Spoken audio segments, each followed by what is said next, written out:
Good afternoon, everyone. Here at Helios Aerospace, we strive to make space accessible to everyone.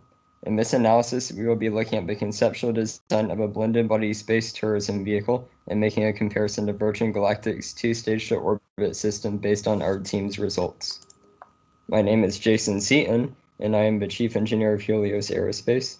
I will now introduce the scope of the project and give some background information before we discuss the cost and business aspects. Here we will answer questions such as how was the process derived, what phases make up the flight path, why are we designing this vehicle, what challenges were faced, and most importantly, what does Spaceship UTA have to offer the paying customer? The purpose of designing a vehicle like Spaceship UTA is to lead towards the first step of opening space to the public, as well as to determine the capability of a single-stage vehicle towards a two-stage vehicle competitor, Virgin Galactic. Suborbital space tourism, in general, is a growing industry with several competitors, namely Virgin Galactic and Blue Origin. If Spaceship UTA is more feasible than these two suborbital systems, then we may be looking at a revolutionary development of the suborbital space tourism industry in the future beyond that. Let us discuss the flight profile that Spaceship UTA will utilize.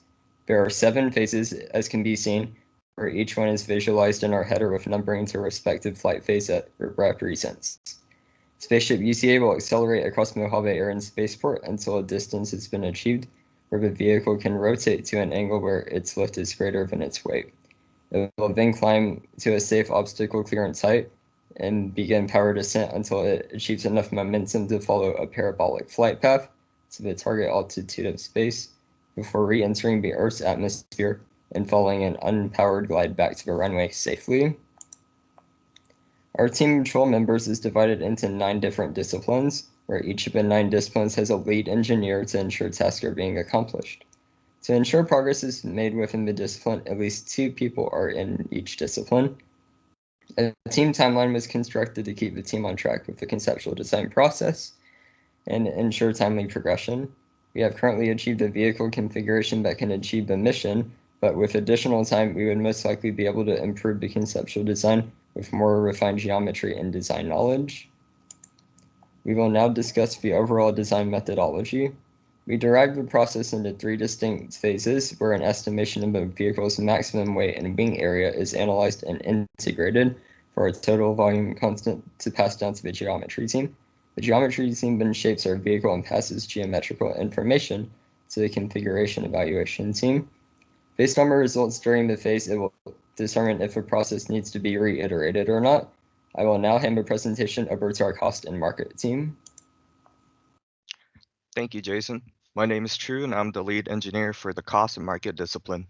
The uprising era of the space age promises an enormous potential demand for space tourism services that would embark on the business competition between travel companies while introducing new major markets for manufacturing and operating companies to enable true space activities.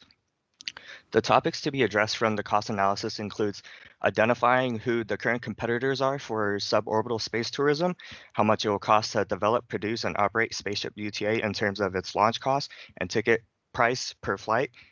Additionally, past to present cost models and literature search for space access vehicles are reviewed to determine the challenges of analyzing the cost for a suborbital vehicle, the design choices that impact the cost, and attempt to maximize its competitiveness, and how Spaceship UTA compares to the current market standards.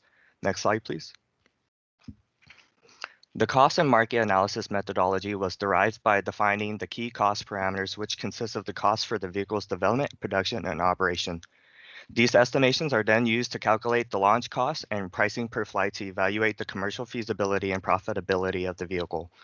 Based on the results of the cost estimations, a sensitivity analysis is performed by modifying the engine options, production units, and launch rate to determine the lowest cost configuration. With the finalized design point, the market analysis is conducted in the context of a space tourism market to compare its launch costs and ticket pricing per flight. Next slide, please. After the verification of the statistical and analytical cost model that indicated a reasonable accuracy for cost estimations at the conceptual design, based on the cost estimating relationships presented in TransCost, the cost analysis of Spaceship UTA was preceded with the assumption that it is characterized as a high-speed aircraft or first-stage vehicle with rocket engine that uses cryogenic liquid propellants. This is because it is an aerospace plane that will take off and land from a conventional runway. Given the key input parameters, the results of the analysis had yielded an approximate launch cost of 8.3 million and a ticket price of 1.1 million. From determining the development and production costs of surrogate vehicles, it was realized that the primary contributors that strongly influence the total cost is the selection of the engines, vehicle system, and propellant, which are measured by their mass, implying that the smaller and lighter the vehicle is, the lower it will cost. Next slide, please. Based on the results of all the other engineering disciplines, it was realized that a single-stage vehicle with an existing rocket engine design was assumed to be technically feasible for reaching suborbital altitudes. According to the sensitivity analysis performed that consisted of the trait studies for 6 different configurations, varying the weights, it was approximated that the ticket price would be about 1.1 million. Since Spaceship UTA is intended to operate as a reusable winged vehicle system with a high launch frequency, it was confirmed that tremendous efforts will emerge from the development costs as opposed to the lower cost of expendable ballistic vehicles. Consequently, the ticket price for the single-stage to suborbit rocket-powered vehicle concept for space tourism is not justified due to its high development cost compared to its competitors, primarily Virgin Galactic Spaceship Two, which is a 2-stage suborbital vehicle system. However, with higher public demand convincing governments to provide some financial aid while potentially allowing higher launch frequencies without cutting the cost, the economic feasibility for this type of vehicle concept can be realized in the near term. This concludes the cost and market portion. Thank you, Drew. The synthesis discipline oversees the sizing of the aircraft, where the objective is to determine baseline design parameters that are required to build the geometry of Spaceship UTA. In this phase, we will discuss topics such as how much is the takeoff weight estimated to be, what is the wing platform area required for our vehicle, and what are the total volume constraints to integrate the entire vehicle to the geometry team. The overall design methodology for our vehicle, as mentioned in the introduction, was broken down into 3 phases. As seen in the bottom tab, synthesis is the first phase of the design process. Part of the task of this discipline is to develop an overall design methodology, which is accomplished by creating necessary parameters from each discipline by flight phase, such as the time the paying customer will have in zero gravity. Before jumping into the analysis, let's look at how the weight range was determined. The synthesis discipline looked into several suborbital vehicle configurations, such as sounding rockets, second-stage systems, and experimental data obtained from a New Shepard. A linear trend line was approximated between these data points to estimate where Spaceship UTA's weight should be as a function of thrust. It was determined here that Spaceship UTA would be within a 15,000 to 30,000 kilogram range. Let's look at the results now. To verify the sizing analysis of Spaceship UTA, the SR-71 was sized to ensure that the dry weight, total volume, and other hypersonic convergence parameters were estimating a % error within a reasonable ballpark. Spaceship UTA was then sized after verification and iterated several times with each discipline until a feasible design was achieved at a takeoff weight near 21,000 kilograms. From the approximation discussed earlier, this is about 1,000 kilograms off of the estimation. From the sizing results obtained, a 3D solution space topography was generated to verify the design space obtained for Spaceship UTA. Unfortunately, there are no blended body spacecraft vehicles, nor are there single-stage suborbital systems that Spaceship UTA can directly compare to, so the best fit for verifying this was the vehicle Basinger 2. I will now pass this presentation to the configuration layout team, which handles the second phase of the conceptual design process. Hello everyone, my name is Zenke. I'm the lead for the geometry discipline. During this section of the presentation, we'll discuss the purpose of the geometry discipline, major characteristics of a blended wing body vehicle, the type of experience that passengers can expect from the cabin layout, how the external geometry was determined, and how the internal layout fits within the exterior geometry. Next slide, please. Determining the geometry of the vehicle was divided into 4 stages: sizing the passenger cabin, sizing the wings and the fuselage, determining the location of the internal components, and generation of a 3D CAD model. The size and shape of the cabin would be determined by requirements and reference space access vehicles. The wing would then be shaped to meet the requirements of the aerodynamics discipline and sized to meet the planetary area generated from the analysis of the synthesis discipline. The fuselage would then be shaped and sized to contain the passenger cabin, fuel tanks, engine, and landing gear while maintaining the expected cross-sectional shape. The internal layout would then be dependent on the external geometry generated and requirements from propulsion and the weights and balance disciplines. After the exterior and interior dimensions have been determined, a 3D CAD model will then be made using the OpenVSP software for the exterior dimensions and internal layout, and SolidWorks software to determine to model the passenger cabin. The model of the exterior dimensions will then be 3D printed and delivered to synthesis. I'll now hand it over to Kapil to discuss the cabin layout. Hi, my name is Kapil, and I'm responsible for designing the internal layout of the cabin for passengers. The goal was to design the best possible interior for passengers with maximum comfort in mind. The literature review was done mostly on the interior design of various aircrafts and Roscom's Aircraft Design Volume 3 book. Various cabin layouts designs were considered initially and tried, like the elliptical design on the middle right. However, the limiting factor for different types of shape was the pressurization system for the cabin. So cylindrical shaped final cabin was chosen for the design as seen on the right side. Also, a top view of such design is shown with bold red arrows showing possible places for the placement of spacecraft doors. Next slide. Another important aspect of the internal design is proper seat design and windows arrangements. The windows arrangements dimensions were based on the literature review, and the windows will be made from high temperature quartz glass to withstand heating and cooling at the same time, being crystal clear to see outside. There is also ultra leather by ultra fabrics in the passenger seats that uses the technology of 4-layer performance fabric to add comfort and cushion. The design seat has some mechanical approaches such as low body negative pressure or headresting seat that is efficient as first aid itself to prevent blackouts during the phases. The renderings of the windows arrangement and passenger seat design can be seen on the right along with their exact dimensions on the bottom table. Next slide, please. The most relevant but challenging topic that should be considered is the sightseeing, passengers cabin layout, and some extra space for experiencing weightlessness. The internal cabin layout was finally designed, and the CAD model along with some renderings can be seen on the right side compared to that of the Spaceship 2 design. The bottom table shows the final exact dimensions of the internal layout. Next, Jose will be talking about wing selection. Thank you, Kapil. In order to get up to speed with the shaping of the wing platform, a historical database of previous high-speed and space-access vehicles was developed. Utilizing historical design case studies, one can obtain the lessons learned and valuable design guidelines that have been acquired over generations. A total of 12 aircraft were selected, which include the SR-71, Concorde, XB-70, Vulcan B-1, Sanger 2, and the X-24B. Geometrical data was obtained and trends were analyzed. From these case studies, it was found that the majority of the high-speed aircraft incorporate a single or double delta wing with sweep angles ranging between 52 and 81 degrees, while aspect ratios range between 1.09 and 2.84. From theory, it was also determined that a subsonic leading edge was desirable for the entire flight profile. This will result in a reduction of wave drag, which is ultimately desirable in order to maintain some excess thrust during the power descent phase. Failure to do so would result in a need for a larger propulsion system, which would increase the weight and so on, thus triggering an undesirable positive snowball effect. Ultimately, Spaceship UTA's wing shape was selected to be a standard delta wing with a leading edge sweep of 74 degrees. This would ensure a subsonic leading edge throughout the flight profile, as well as ensure sufficient subsonic aerodynamic performance for critical phases such as takeoff and landing. Now I'll pass it on to NK to discuss the exterior geometry. Thank you, Jose. For this project, a blended wing body design was chosen. Blended wing body vehicles differ from traditional aircraft by combining both the fuselage and wing into one body. As a result, the fuselage for the vehicle will also be wider than traditional vehicles. At the current slenderness ratio generated by the synthesis analysis, the cross-sectional shape for a blended wing body lies between a half ellipse and a full ellipse. As such, the cross-sectional shape used for Spaceship UTA was modeled to best reflect the resulting shape. For half ellipses, a height to width ratio of 0.05 to 0.5 is used, while elliptical cross-sections use a range from 0.1 to 1.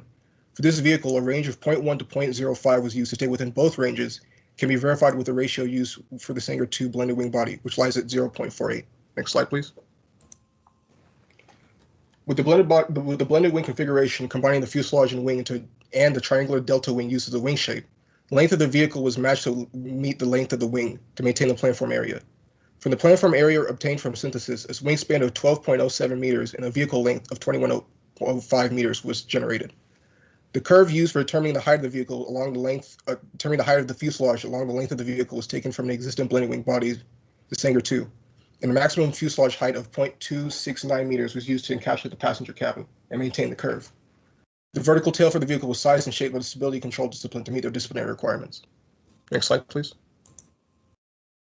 For the interior layout, the size of the passenger cabin was determined prior to determining the exterior geometry to ensure the fuselage met the size needed to contain the cabin. The location of the cockpit was placed to give the pilots the best field of view required for passenger vehicles. As the nose of the vehicle is larger than traditional vehicles, an external vision system will be necessary for the pilot's view forward. The sizing and shape of the fuel tanks and engine were determined by the propulsion discipline and passed along to the geometry discipline placed within the exterior geometry. The landing gear dimensions and placement were done in collaboration with the weights and balances discipline to determine the best location of the wheels and stress during takeoff and landing. In the event that the interior components do not fit within the exterior geometry of the vehicle, the design process will then be iterated back to the determination of the locations of the components or the exterior geometry determination to ensure the geometry can fit the components while maintaining the sizing values from synthesis. I'll now hand it over to Alejandro for weights. Thank you, NK. Hello, my name is Alejandro Rodriguez, and I'm the Structure and Weights Team Lead. The Weights, Balance, and Structure Discipline main objectives are to determine and track the weight and center of gravity location through all flight phases, as well as to determine the structural composition of the vehicle. Some of the important questions that the discipline must answer are listed to the left. The first step in the analysis process is to perform a literature review. The primary references found are shown to the right. Next slide, please. An overall discipline IDA was created to detail the methods to be used for the analysis necessary for the discipline. The disciplinary analysis is divided into 4 subdisciplines: weights, landing gear design, balance, and structure. Each IDA details the flow of inputs and outputs between subdisciplines, as well as the flow of inputs and outputs with other disciplines. I'll now hand it over to Ricardo for weights and landing gear analysis. The objective of the weights discipline is to determine the empty weight and takeoff gross weight of spaceship UTA. On the left-hand side, a preliminary and refined estimation of the takeoff gross weight for the X-15 was verified using Sadri's approach. Spaceship UTA will also utilize Sadri's approach to determine the component and subsystem weights that make up the empty weight and takeoff gross weight. On the right-hand side, a summary of spaceship UTA weights can be seen where a takeoff gross weight is calculated to be 21,243 kilograms, resulting in a 2.29% error when compared to the synthesis takeoff gross weight. Also tabulated is the weight change experienced during the engine startup and power descent. Next slide, please. The objective of the landing gear is to ensure structural safety upon takeoff and landing. Parameters of interest include the overturn angle to prevent the aircraft from rolling over during ground turn, the tip-back angle to avoid contact between the rear fuselage and the ground, wheelbase, wheel track, and more. Utilizing Roscom's approach, the maximum static load felt by the X-15 nose gear was calculated and used to determine tire dimensions. Roscom's tire sizing, strut sizing, and geometrical layout are further utilized to construct the landing gear of spaceship UTA. The loads applied to the main and nose gear are designed to carry 89% and 11% of the takeoff gross weight respectively, and the tire and strut dimensions can be seen on the right. Next is Alejandro discussing the center of gravity. Thank you. Thank you, Ricardo. The determination of the center of gravity location begins with measuring the distance from a reference line to each component's center of gravity. In this case, the nose of the aircraft was chosen as the reference line. Using the calculated weights in these measured distances, the sum of all the moments of the vehicle's components can be determined. The total moment calculated is then divided by the total weight of the vehicle to determine the location of the center of gravity. Next slide, please. Using this method, the center of gravity location of the vehicle was found for all flight phases. At takeoff, the center of gravity is located at 12.74 meters aft of the nose. This is the equivalent of 41.16% of the mean aerodynamic load. After liftoff, the landing gear is retracted. This shift in the landing gear's center of gravity shifts the overall center of gravity slightly aft. As fuel is consumed through the takeoff and power descent phases, the vehicle becomes lighter in the rear section of the vehicle where the fuel tanks are located. This shifts the center of gravity forwards to about 10.85 meters aft of the nose. As no further fuel is consumed from the center of gravity remains constant until the landing phase. As the landing gear is set out, the center of gravity shifts slightly forward to 10.79 meters aft of the nose, or 26.81% mean aerodynamic load. This center of gravity range can be observed on the drawing to the right. The range of the location of the center of gravity was also confirmed to satisfy the stability requirements. I'll now hand it over to NK for structures. Focus on the internal structure of the vehicle was placed on determining a possible structural configuration and the materials feasible for design. For material analysis, the materials were compared to one another through the stress-strain curve, their potential resulting weight, and their compatibility with one another. From the 4 materials analyzed, the 2 main materials determined to be feasible were aluminum and carbon composite. While both showed high strength-to-weight ratio, there's a compatibility issue between the two, as carbon composites have been found to cause corrosion in aluminum when in contact. This can be mitigated by creating linkage between the 2 materials using steel or titanium. This also reduces the weight advantages gained from using either aluminum or the composite. As such, an internal structure of aluminum was determined to be the best choice for its strength to weight ratio and its use in prior space access vehicles and blended wing body vehicles. For the wing structure, a configuration of closely spaced spars and ribs were determined to be the best configuration due to its high resistance to buckling and its use in prior SAV vehicles. For the fuselage, a configuration with closely spaced frames and pressure dome placed behind the cabin was determined to be the best configuration. I'll now hand it over to Jose for aerodynamics. Thank you, NK. In order to effectively develop an aerodynamic model for Spaceship UTA, the aerodynamic team developed an extensive knowledge and database pertaining to relevant subsonic, transonic, and supersonic aerodynamic methods. The main objective was to develop an individual disciplinary analysis that provides a step-by-step procedure for each flight phase of interest. Important aerodynamic parameters such as lift, drag, and pitching moment are the main deliverables the team will output to other disciplines such as trajectory performance, stability and control, and propulsion.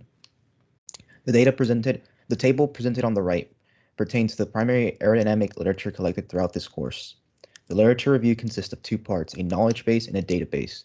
The knowledge base consists of journals, textbooks, conference papers that address subsonic, transonic, and supersonic aerodynamic design principles. The database consists of technical and experimental data of surrogate vehicles that were used to aid in the development of Spaceship UTA's aerodynamic model. Next slide, please.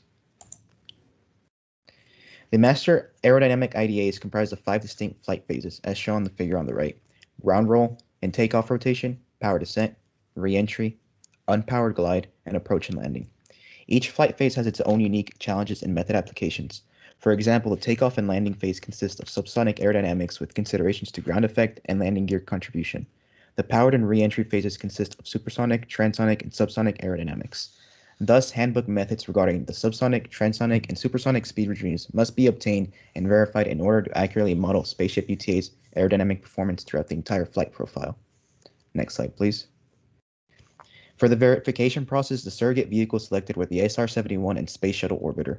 The SR-71 selected due to its blended body configuration, while the Space Shuttle Orbiter was selected to serve as a basis for the aerodynamic trends during the supersonic and subsonic glide. Several subsonic methods were calculated and compared against test data. Ultimately, the lift methodology developed by Kucherman and Raymer's drag buildup were selected for the subsonic aerodynamic tools. Next slide, please. In a similar fashion, the supersonic methods collected were tested and compared against available test data. For the supersonic regime, DATCOM's lift estimation process as well as Raymer's drag buildup led to the least amount of percent error, thus being selected for Spaceship UTA's aerodynamic model. Next slide, please. Spaceship UTA begins with a takeoff ground roll. The vehicle is positioned in a non-lifting configuration, thus the only parameter of interest during the subphase is the parasitic drag. The parasitic drag coefficient with respect to velocity is shown on the right. Once the aircraft reaches its takeoff speed, the pilot begins to pitch up the nose to generate lift. It was determined that enough lift was generated at an approximate angle of attack of 9 degrees. The lift curve slope, drag pull, and aerodynamic efficiency with respect to angle of attack are shown on the right. It was also determined that the minimum required planform area for this phase was approximately 124.49 meters squared. Now we'll pass it on to OC to discuss the power descent phase. Thank you, Jose. So the power descent is one that is interesting and has its own complexity. Unlike every other phase of the aerodynamic analysis, of course, the primary aerodynamic property that needs to be quantified and reported is the drag in this phase. Now, this is due to the aircraft pitching to about 80 degrees shortly after the ascent commences, thus neglecting the need for lift in its governing equation. Then this, of course, makes it simpler as the focus is now placed on reporting just the parasite drag in components as done on the right of the screen. Now, after the synthesis team, of course, produced sizing for 5 design cases, we're able to select the second case in the project, which accompanies minimal drag during the ascent, which is also overcome by the thrust along the ascent profile. Now I'll pass it back to Jose, who's going to talk about the re-entry. Once the passengers have enjoyed the view of Earth from space, the vehicle begins its re-entry trajectory. During the re-entry, Spaceship UTA encounters high aerodynamic stress. With the rocket powered off, the base is no longer pressurized and the base drag begins to dominate the parasitic drag buildup. As can be seen by the figures on the right, the lift and zero lift drag coefficients decrease with increasing Mach number. This trend agrees with theory as well as the available test data collected. The aerodynamic coefficients with varying Mach number are presented on the plots on the right. The aerodynamic coefficients calculated during this phase were then passed on to the trajectory and performance team in order to determine the best flight trajectory that meets all the design requirements imposed. I will now pass it on to my colleague Johnny to discuss the unpowered glide and landing phases. Thank you, Jose. During the unpowered glide phase, L over D would be the most important characteristic. L over D will be used to maximize the range to return to the spaceport. L over D max will shift slightly as altitude changes. To maximize the range, the vehicle should stay between angles of attack of 6 to 8 degrees. If the velocity decreases too much, the vehicle may angle down to gain additional velocity. The neutral point was determined to be 13.3 meters from the nose of the vehicle. Next slide, please. During the landing phase, touchdown velocity was calculated to be 95.5 meters per second.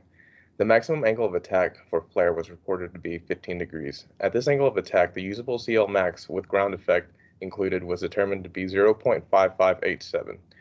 The actual angle of attack for flare is 6 degrees. This should provide sufficient lift at touchdown for a smooth landing. The minimum required planform during this stage is about 120 meters squared. This will conclude the aerodynamics portion.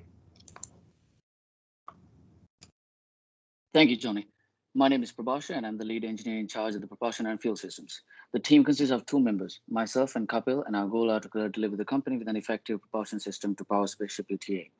The flight phase analysis with the discipline was split between myself and Kapil as shown in table 1 to the right.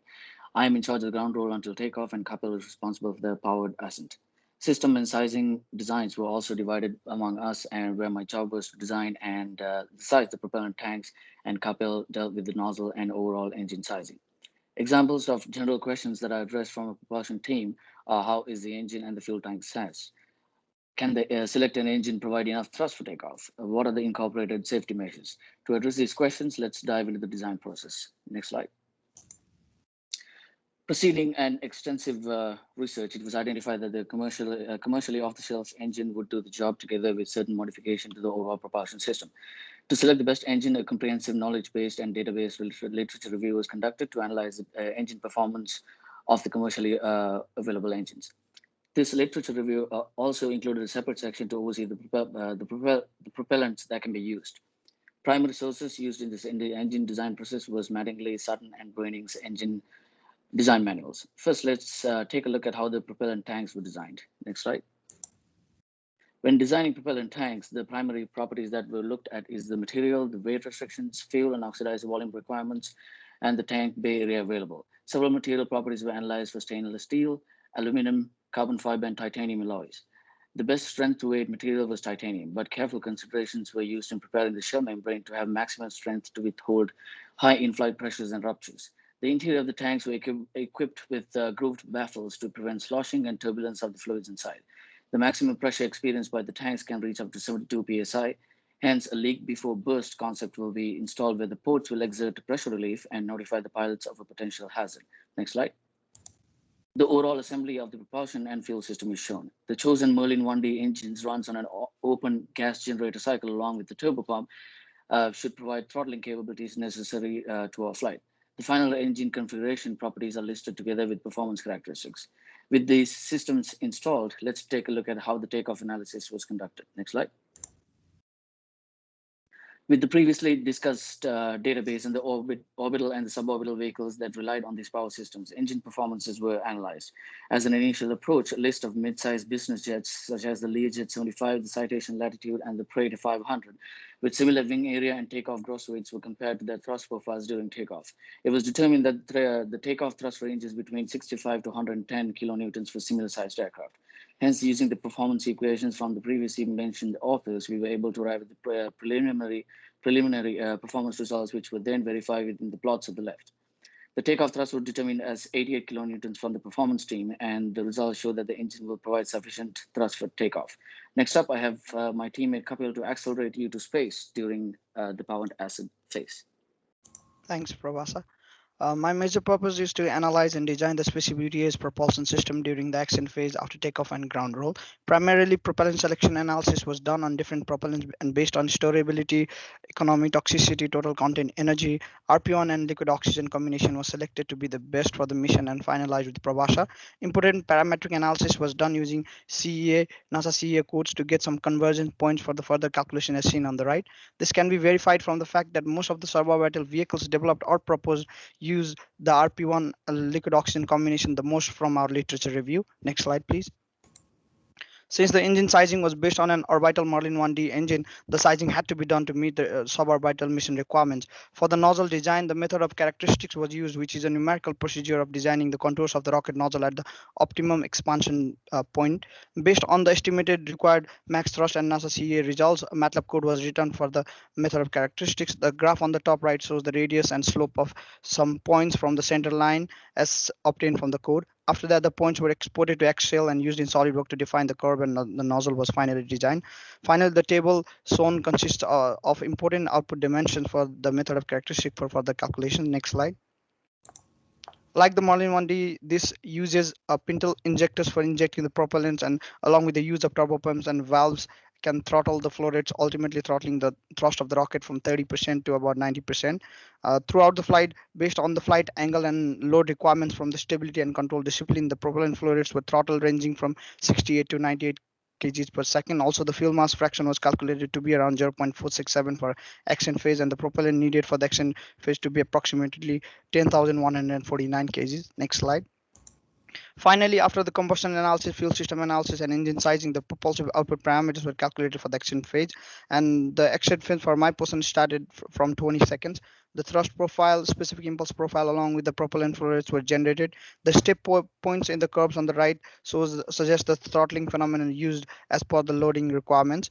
Even though the max thrust that the engine can produce is around 352 kilonewtons, only a thrust of 311 kilonewtons was used at the end of the ascent phase. From the simulation, the total burn time was around 143 seconds, with specific impulse around 325 seconds, and the main engine cutoff point was around 143, which is very close to that of the X-Core Lynx Mark 1 main engine cutoff point. And next will be Justin to discuss stability and control.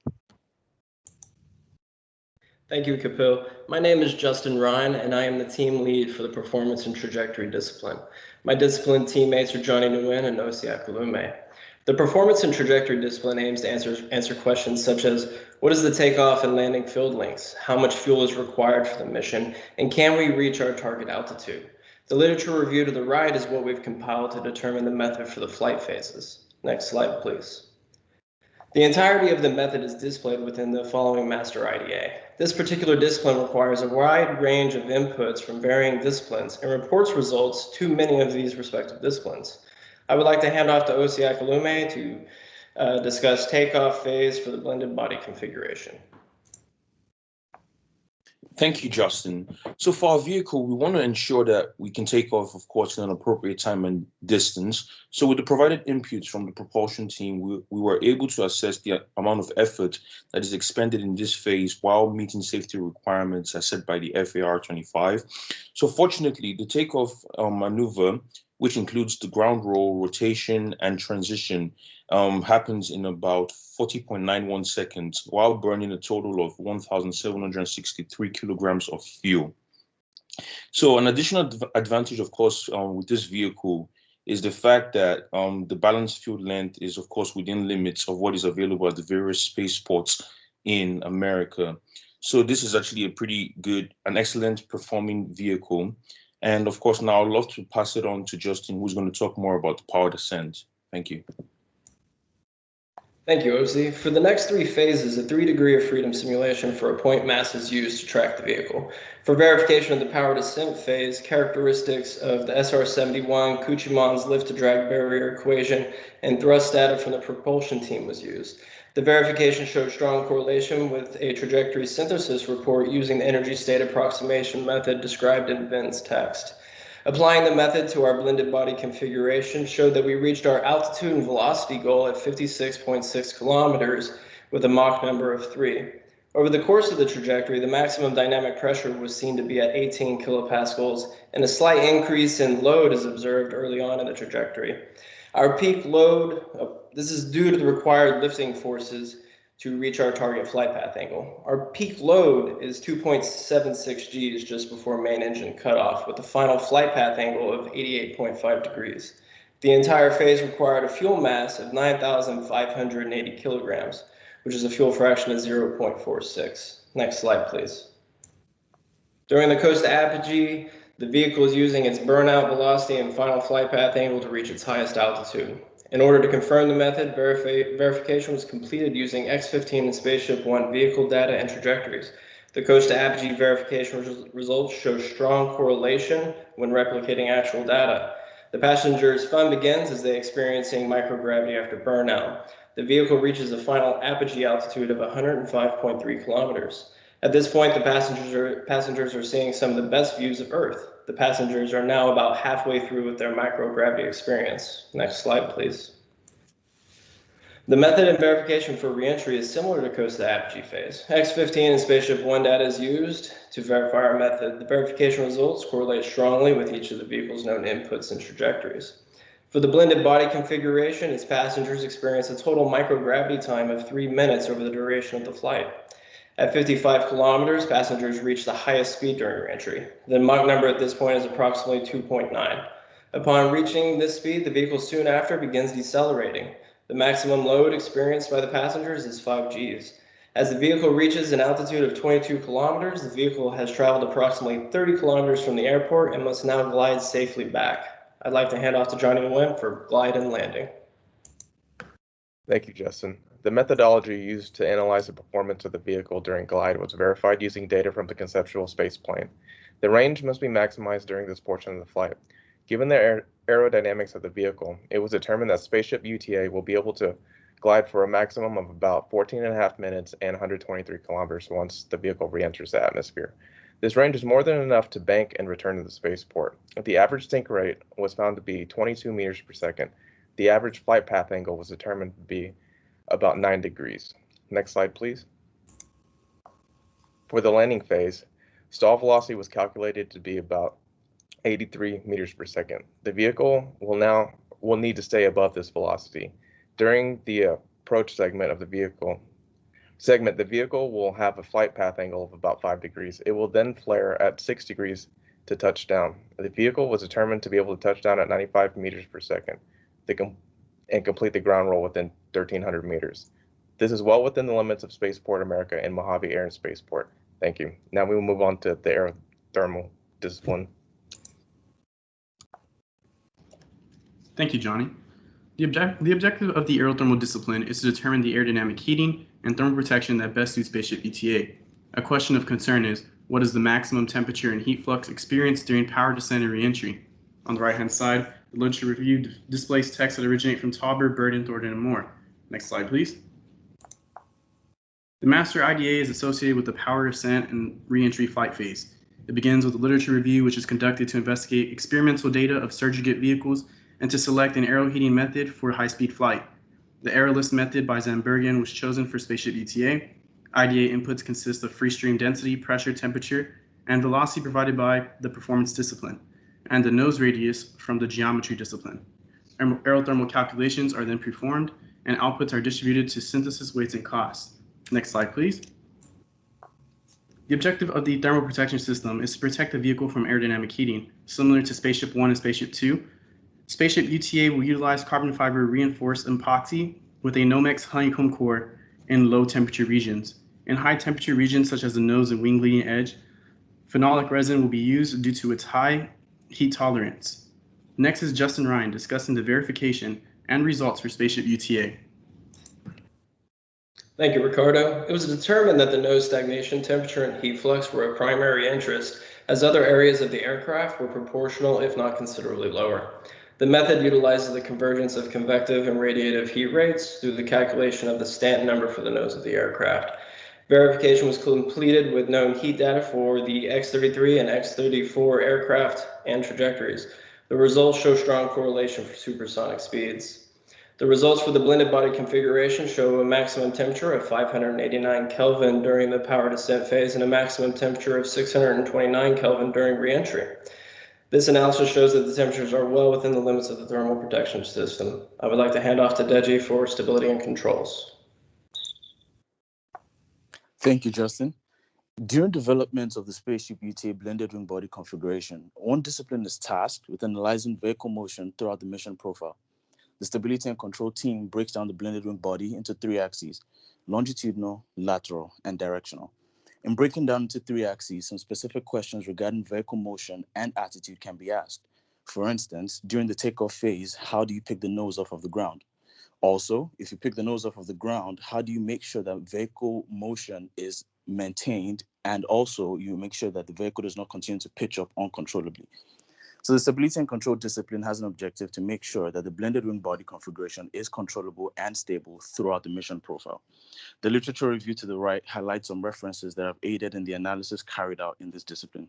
Next, we'll discuss more on objectives. Next slide, please. So in a nutshell, this discipline has the main goal of ensuring flight safety from engine on and takeoff to engine off and landing. Static stability is the determining factor of flight safety, and so all flight phases are being analyzed for their static stability. Control surface sizing and control power assessments are also determined using flight phases that place high maneuver demands on the vehicle. Now we perform initial tail sizing analysis. Next slide, please. Spaceship UTA blended wing body configuration features elevons and a rudder as primary control surface effectors. Left and right elevon deflection administers vehicle control in the longitudinal plane, and by differential deflection, vehicle control in the lateral plane is administered. The rudder takes care of directional control. The well-known method of volume coefficients is used to size the elevons and the vertical tail which houses the rudder. For this, a historical database is utilized, and from this pool of information, a surrogate vehicle is chosen and its volume coefficient is used to obtain control surface area. The Space Shuttle Orbiter is chosen as a surrogate vehicle, or you could call it a similar vehicle. Next slide, please. The volume coefficients method is verified by sizing Space Shuttle control surfaces. With errors as low as 0.5%, results for Spaceship UTA blended wing body configuration vertical tail are highlighted. A planform area of about 8.4 square meters is obtained. Other tail geometric properties are determined by simultaneously solving nonlinear algebraic equations. These are the vertical tail span, the root chord, tip chord, mean aerodynamic chord. Results are also shown to the right. A brief trade study is also performed to show vertical tail geometric properties and their sensitivities to other vehicle parameters. A linear trend exists between wing planform and the vertical tail area. Likewise, an almost linear trend is shown for the vertical tail span. Now I hand it over to True for the horizontal takeoff. Thank you, Deji. Oh, sorry. No, you're good. One more slide.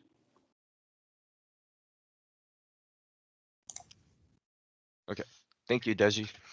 The objective of the analysis for the horizontal takeoff phase was to ensure the longitudinal control surface can provide the required pitch authority to rotate the nose gear to lift off. This is determined by calculating the control surface deflection and control power required for the takeoff rotation maneuver, with the assumption that the vehicle was configured with its maximum weight where the CG is at its most forward location. The results of the analysis had indicated an elevon trailing up deflection of 20 degrees at a pitch rate of 20 degrees per second is utilized to rotate the vehicle for takeoff. Next slide, please.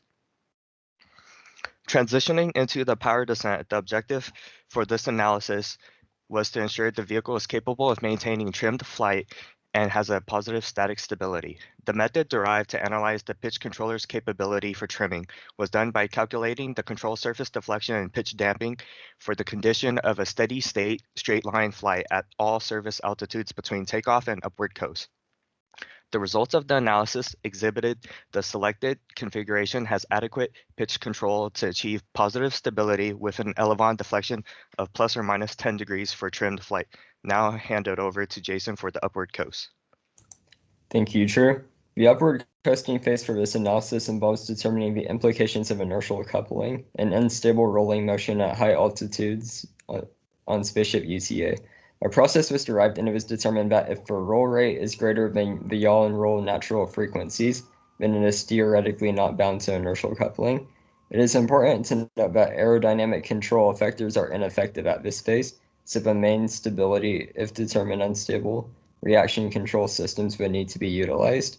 Upon analyzing Spaceship UTA, it It was determined that the rolling frequency made the vehicle unstable at these high altitudes, and that for the next phase, a reaction control system would need to be implemented. This was verified by determining the control torque required by the X-15's reaction control system. With the control torque determined for spaceship UTA, these thrusters would need to be placed such that the moment arm is equivalent or greater than the control torque requirement. I will now pass it off to Deji to discuss re-entry and unpowered glide. Thanks, Jason. Now, for the re-entry analysis, a couple of factors were taken into consideration when picking a surrogate vehicle. We needed a supersonic vehicle capable of Mach 3 or in the neighborhood of Mach 3, a similar vehicle configuration or with a similar wing platform, a vehicle with published or declassified data that could be found and used. The F-106B Delta Dart was chosen as a surrogate vehicle for verification for the re-entry portion. Since DATCOM is primarily being utilized for the re-entry phase, the program example cases were successfully modified and used to verify surrogate vehicle aerodynamic and stability data. Next slide, please. So for the re-entry phase, here are some of the calculated derivatives for spaceship UTA blended wing body configuration. We have the pitching moment about the center of gravity, your CM, yawing moment coefficient, rolling moment coefficient, and side force coefficient. Next slide, please. Finally, using the neutral point provided by the aerodynamics team and center of gravity location, the static margin during the re-entry phase is calculated. So positive static margin is shown. Next slide, please. That would be all for stability and control. Thank you, Deji. Now that all disciplines have presented their findings, it's time to see if Spaceship UTA meets the FAA requirements to be certified as a suborbital space tourism vehicle. Licensing and regulatory approval of a reusable launch vehicle is described under Part 14 CFR 431 in the US. The primary objective of meeting these requirements is to ensure all passengers, including the crew, are safe during the mission. The Federal Aviation Administration oversees any atmospheric or space launch activities in the US and have documented certain requirements that need to be met in order to obtain a license for the operation of the vehicle. Space vehicle licenses come in various types and formats which are bound by specific rules and regulations. They can either be an operator's permit, an experimental permit, or a license. The process duration of these licenses varies from 18 months for a permit up to 5 years for a license. The requirements for our mission can be broken down into two segments: the horizontal takeoff and landing regime and the human spaceflight requirements. Let's have a look on the boundaries associated with the horizontal takeoff and horizontal landing regime. Next slide. A vehicle taking off and landing on a conventional runway are subjected to takeoff and landing rules governed by the sections 23 and 25 of the Federal Aviation Regulations Code. The appropriate regulations and limitations to completing this sector was determined using Roscom and Torrenbeek's textbook on airplane synthesis. As shown under governing limitations, each flight phase has its designated takeoff, stall, approach, and landing speeds defined. According to these standards, the vehicle should have a takeoff speed of 1.1 times the stall velocity and with a climb gradient of more than 300 feet per minute. The takeoff gross weight should be greater than 6,000 pounds for subsonic airplanes with cruise sailing. Next slide. When looking into human spaceflight requirements, this zone is governed by Part 460 of the FAA regulations. This section defines the rules that need to be engaged during space tourism transportation. Some of the individual standardizations required is to check if the crew is fully qualified, the passengers are sufficiently trained, and also human factors are included in the safety and hazard analysis. Environmental and life support systems in place to enhance passenger and safety comfort. In the event of a catastrophic failure, Part 460.17 defines that an emergency response plan and a mishap investigation plan needs to be established. With our team contributing to satisfy all these requirements, let's take a look at the final characteristics. Next slide. The checklist on the left shows what parameters were required and if these are met. The table compares the results with that of the FAR 23, 25, and human spaceflight requirements. It can be confirmed that all rules and regulations are met on the design vehicle to obtain an experimental permit to conduct flight tests. Thank you. Jason is up next with concluding remarks. Thank you, Prabhasha. To conclude this presentation, it's important to highlight on the lessons learned from this project. There are very few suborbital vehicles in general, which made verification difficult to quantify for some disciplines. In our case, there are no suborbital blended body vehicles to even reference, which makes this analysis of contribution to the aerospace world. It is estimated that in the future, suborbital space tourism will have a decrease in revenue cost, which could open the door to an aircraft such as Spaceship UTA. For a different direct comparison with Virgin Galactic, it is seen that our single-stage system has a lower takeoff weight than the combined system of Virgin Galactic. This concludes our presentation. Thank you.